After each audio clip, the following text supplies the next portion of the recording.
54 nations strong and about 1.4 billion population, Africa is the second largest continent in the world and home to the black race. There is a day that we celebrate African Day, but I don't know the actual date. African man is somebody look fine, look gay, and there is nothing wrong with that person. First day.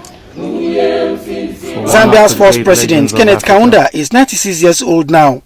The last of his generation of freedom fighters, the author of the book Zambia Shall Be Free is credited with saving Zambia from the trauma of post-independence civil war and championing the cause of the young continent.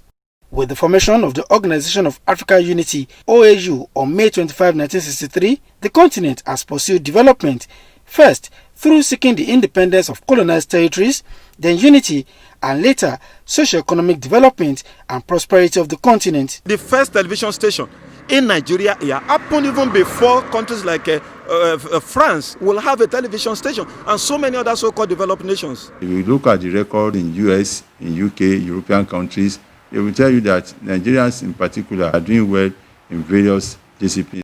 Our rich history, vast potential, and regional bodies' effort notwithstanding, Africa is still largely regarded as a developing continent that is caught up in the web of dependency with its economic policies and activities, mostly tied to the apron strings of developed nations of the world. While Africa's economic outlook for 2020 indicates improved growth fundamentals driven by increase in investment, rise in debt, poor human capital, and inadequate inclusive growth are some of the challenges. Impressed by Africa's response to the COVID-19 challenge so far, they say the path to sustainable development lies within. Gone were the days when we say Europe is underdeveloping Africa.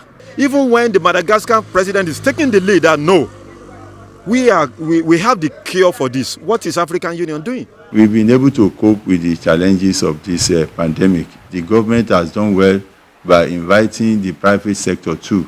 As Africa looks forward to a new decade as one prosperous and unified continent, it is expected that the Brotherhood of Nations will work out better synergy that would aid its socio-economic, cultural, and technological advancement. In Abeokuta, Adeniyi Taiwo, NTA News.